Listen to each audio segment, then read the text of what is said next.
geen hand te geven. Meer informatie op www.info-coronavirus.be of bel 0800 14 689.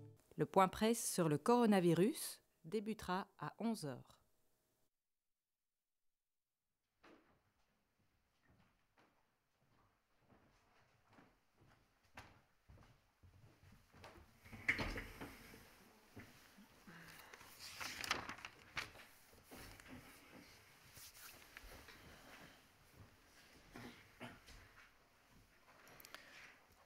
Mesdames et messieurs, bonjour. J'espère que vous vous portez bien, que vous prenez soin les uns des autres. Nous sommes le samedi 28 mars et nous allons commencer notre point de presse quotidien par un état de la situation au niveau pandémique et puis un retour sur les décisions qui ont été prises hier par le Conseil national de sécurité. Je cède tout de suite la parole à Emmanuel. Bonjour à tous, goedemorgen iedereen. Nous allons commencer par la situation dans les hôpitaux.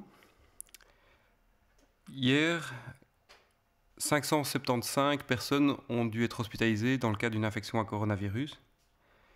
205 personnes ont pu quitter les hôpitaux après avoir été guéries. Ce qui porte aujourd'hui le nombre de patients hospitalisés à 3717. Parmi ceux-ci, 789 sont aux soins intensifs. C'est une augmentation par rapport à hier de 99 personnes. Aujourd'hui, 43% des lits de soins intensifs sont actuellement disponibles, sont utilisés. 579 personnes nécessitent une assistance respiratoire. Pour la journée d'hier, nous déplorons également le décès de 64 personnes, ce qui porte à 353 personnes décédées depuis le début de cette épidémie. Parmi celles-ci, 147 étaient originaires de Flandre, 68 de Bruxelles et 138 de Wallonie. En ce qui concerne l'âge des personnes décédées, plus de 9 personnes sur 10 avaient plus de 65 ans, mais l'âge des personnes décédées se situe entre 30 et 104 ans. En ce qui concerne les tests diagnostiques, 1850 nouveaux patients ont été testés positifs pour le Covid-19. Une partie de ces patients avait été diagnostiquée dans les jours précédents. Au total, cette distribution est répartie comme suit. 823 en Flandre, 134 à Bruxelles, 875 en Wallonie, et pour 18 personnes, les données doivent encore être consolidées.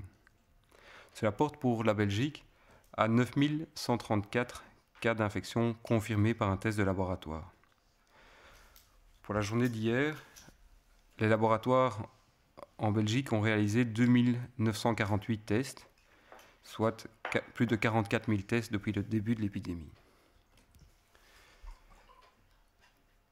Il faut savoir que, comme vous le savez, nous allons augmenter notre capacité à réaliser plus de tests. Donc, inévitablement, le nombre de cas confirmés va suivre cette augmentation de la capacité des laboratoires. Et donc, ce nombre va évoluer de façon importante dans les prochains jours, reflétant la capacité diagnostique. Mais les indicateurs les plus importants que nous allons suivre reste toujours le nombre d'hospitalisations et le nombre de personnes nécessitant des soins intensifs. Alors, nous voudrions réinsister sur l'importance et la nécessité d'avoir prolongé les mesures comme cela a été décidé hier par les autorités. La nécessité de prolonger ces mesures se justifie par plusieurs éléments. Premièrement, vous voyez que tous les jours, de nouvelles personnes rentrent dans les hôpitaux, que le taux d'occupation des hôpitaux, y compris des lits de soins intensifs, continue à augmenter. Nous avons toujours une marge de sécurité, mais c'est important de pouvoir maintenir ces efforts tant que nous ne voyons pas la proportion de lits occupés décroître. Et donc, les mesures que nous avons commencé à prendre il y a déjà un certain nombre de jours et les mesures que nous continuerons à prendre pendant un certain nombre de semaines permettront d'atteindre ces objectifs et nous suivrons jour après jour avec vous l'évolution de ces indicateurs pour vous aider ensemble à anticiper quand et comment nous pourrons petit à petit lever les mesures. Une des questions qui revient régulièrement, c'est quand se laver les mains. Eh bien, depuis le début de cette épidémie, nous vous rappelons tous les jours qu'il faut se laver les mains. C'est évidemment important de continuer à maintenir une hygiène régulière et importante quand vous êtes chez vous, à différents moments de la journée. Mais c'est aussi très important de systématiquement, quand vous êtes sorti pour vous promener, pour aller faire des courses, comme c'est autorisé de le faire, de se laver les mains comme premier geste quand vous rentrez chez vous, puisque c'est à cette occasion que vous aurez été éventuellement mis en contact avec du virus qui était déposé sur les surfaces. Voilà, je vais laisser la parole à Steven. Goedemorgen iedereen. Het is tijd voor de dagelijkse update van de COVID-19-cijfers. In de voorbije 24 uur werden er 575 patiënten opgenomen in onze ziekenhuizen en 205 patiënten mochten de ziekenhuizen verlaten. Dat brengt het totale aantal gehospitaliseerde patiënten in België op dit ogenblik op 3717. Daarvan bevinden zich 789 patiënten op intensieve zorgen. Dat is opnieuw een stijging met 99 patiënten. En 579 patiënten worden beademd. Dat is een stijging van 81. Jammer genoeg zijn er opnieuw bijkomend overlijdens te melden. 64 personen zijn jammer genoeg komen te overlijden de voorbije 24 uur. En dat brengt het totaal aantal overlijdens in België tot nu toe op 353. Daarvan zijn er 147 in Vlaanderen, 138 in Wallonië en 68 in Brussel. De leeftijd, jongste persoon, was 30, oudste persoon 104. Maar het is wel belangrijk om te zeggen dat meer dan 90% van de overlijdens plaatsvond bij personen van boven de 65 jaar en heel vaak met één of meerdere onderliggende aandoeningen. Betreft het aantal positieve labotesten. De voorbije 24 uur werden er 1850 nieuw positief geteste patiënten gerapporteerd voor heel België. Dat is een forse stijging. Maar dat kunnen we ook verklaren. We moeten dat met een korrel zout nemen. Er zijn twee factoren die daar aan de basis liggen. Eén, er is een groot labo uit Wallonië dat tot nu toe nog geen cijfers had gerapporteerd en nu wel al haar cijfers heeft doorgestuurd naar de overheid. Dat gaat om 500 gevallen, waardoor het cijfer plots sterk gestegen is. Die gevallen zijn niet allemaal van gisteren, maar dateren ook van enkele dagen terug. Ten tweede is het ook zo dat we de labocapaciteit aan het opdrijven zijn en dat er ook meer testen gebeuren dan vroeger. Dus daardoor neemt dat getal sterk toe. Op dit ogenblik zitten we dus op een totaal van 9134 positief geteste Belgen. Wij hebben vragen gekregen van het publiek, van de journalisten. Waarom is het nu nodig om de maatregelen te verlengen in België? Zoals u weet zijn de bestaande maatregelen verlengd tot 19 april. En dan zal er opnieuw geëvalueerd worden of ze opnieuw moeten verlengd worden of aangepast worden. Waarom is dat belangrijk? Wel, dat is heel belangrijk omdat we nog altijd in de stijgende fase van de epidemie zitten. We zien nog altijd nieuwe gevallen erbij komen. De kracht van de epidemie is weliswaar afgenomen. Ze stijgt minder snel dan hadden we niks gedaan, maar het stijgt nog altijd. En er is nog altijd een heel hoge druk op onze hospitalen en zeker ook op onze intensieve zorgenafdeling om al deze patiënten te kunnen opvangen en behandelen. Momenteel is ongeveer van de beschikbare bedden voor COVID-patiënten, die zijn al voor 43% ingenomen. Er is dus nog ruime capaciteit, maar we moeten ermee rekening houden dat er nog meer patiënten gaan bijkomen en dat de patiënten daar ook enkele weken kunnen blijven liggen.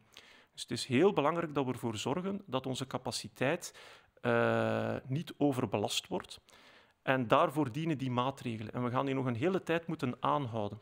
Ook als we de piek bereiken, binnen enkele dagen, of misschien na een week of later, we weten het niet precies, dan gaan we in een neergaande fase komen of in een plateaufase. Ook dan is het heel belangrijk om die maatregelen aan te houden. Want als we de maatregelen lossen, dan kan er plots weer een opflakkering zijn van het aantal gevallen. En dan kunnen we toch weer een overbelasting krijgen van het gezondheidssysteem. Dus dat is de reden waarom deze maatregelen zo belangrijk zijn en waarom we ze absoluut moeten aanhouden. Een tweede vraag gaat over het handenwassen. Mensen vragen zich af, ja, handenwassen is belangrijk, handhygiëne is belangrijk, maar wanneer moet ik dat precies doen? Het is niet nodig om voortdurend uw handen te wassen wanneer u alleen thuis in uw living zit, want u kan uzelf niet besmetten. Dat is een belangrijke regel.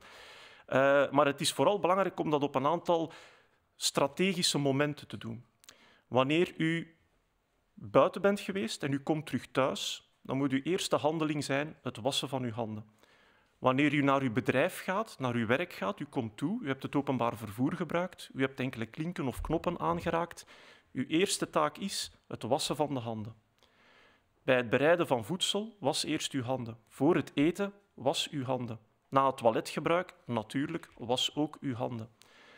Dus denk daar goed over na. Zeker wanneer u oppervlakten aanraakt die veel door andere mensen aangeraakt worden, was dan uw handen. Maar u hoeft dat niet voortdurend te doen wanneer u alleen thuis bent. Dat is ook niet nodig. Dank u.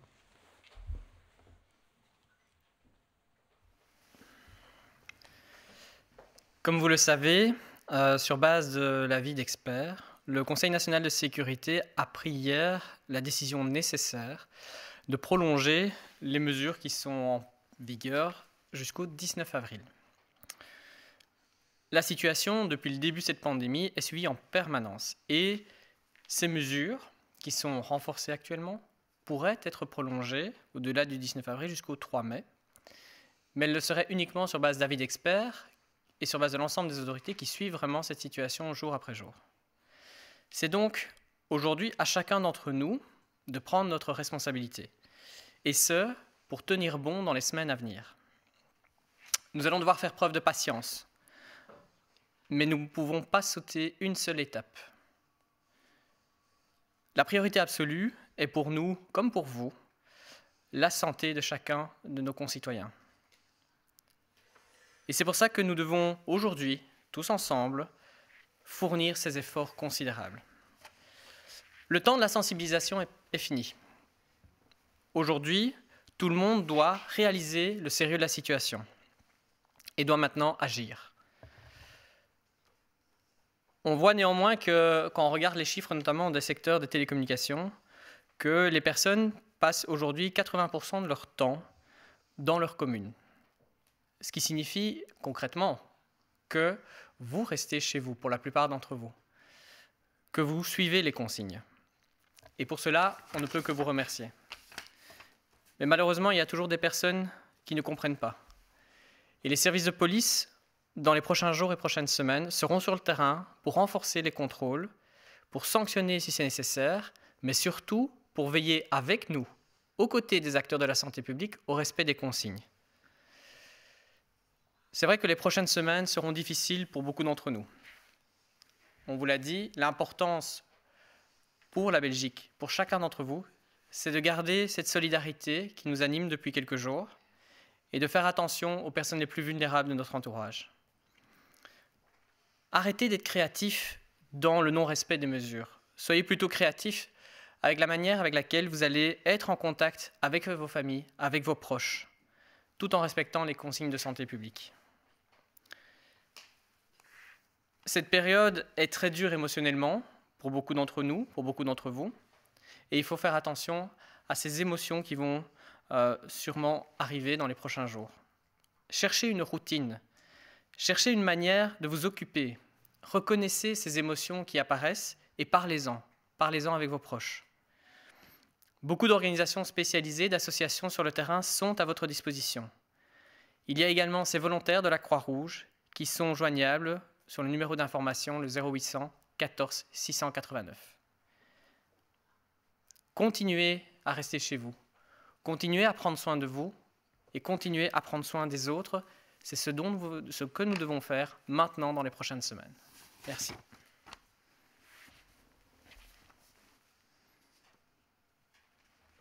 Goedemorgen.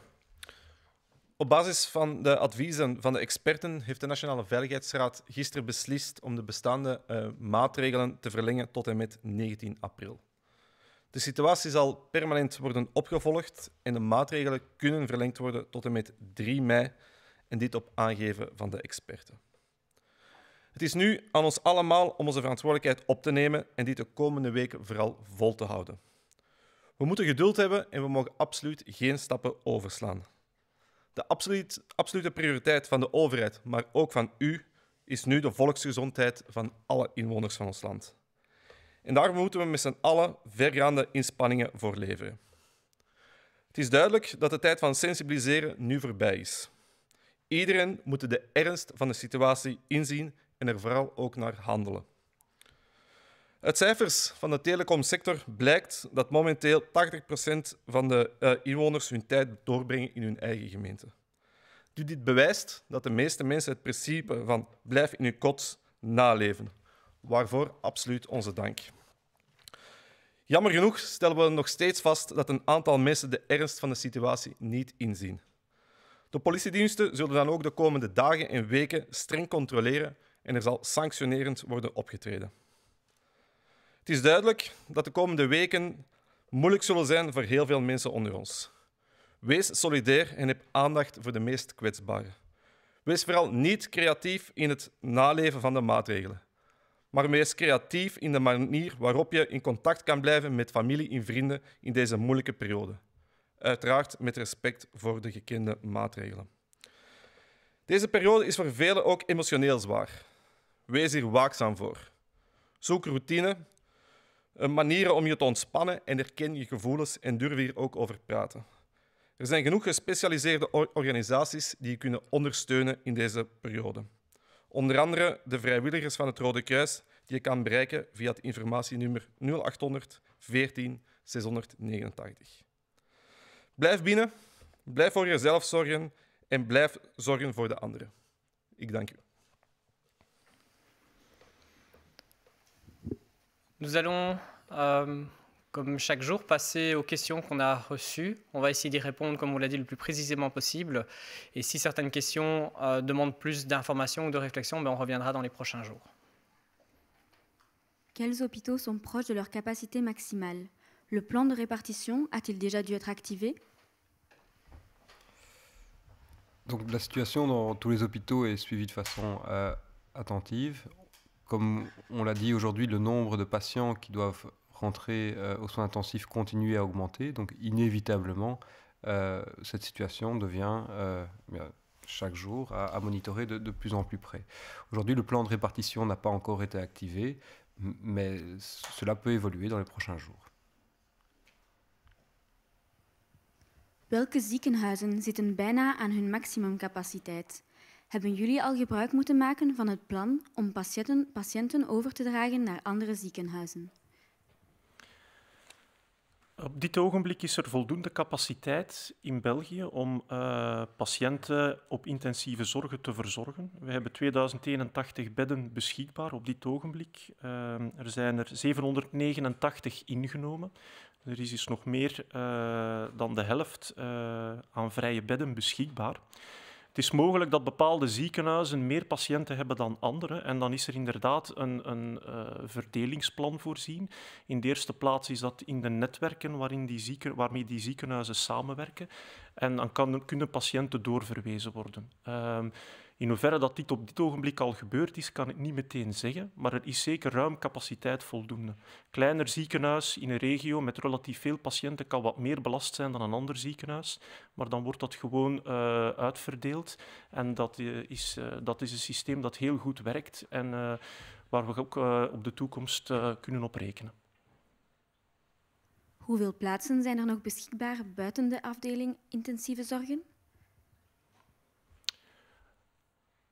Daar zijn ook, die statistiek kan ik momenteel niet direct geven. Dat kunnen we nakijken, want die zijn wel beschikbaar. Combien de tests ont été effectués depuis le début de la crise? Donc, depuis le début de l'épidémie, nous avons réalisé plus de 44 000 tests diagnostiques de laboratoire. Et pour la journée d'hier, nous approchions des 3 000 tests par jour.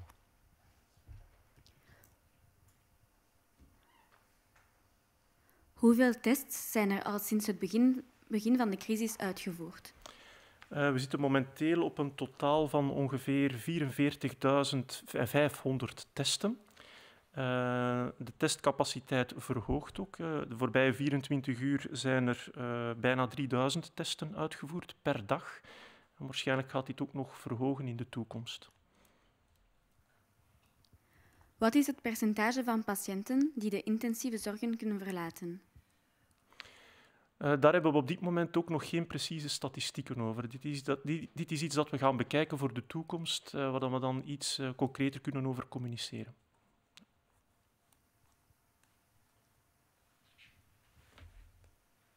Merci pour ces questions. Les éléments complémentaires, on va travailler avec les experts pour pouvoir répondre à ces questions plus précises. Une précision, demain, nous ne serons pas présents ici devant vous, mais nous travaillerons bien sûr. On vous donne rendez-vous lundi prochain à 11 h. Pour ce week-end, soyez patients, pour les semaines à venir aussi. Continuez les efforts que vous fournissez déjà et soyez vraiment convaincus que vous agissez réellement pour la santé de tous en respectant ces consignes. Merci.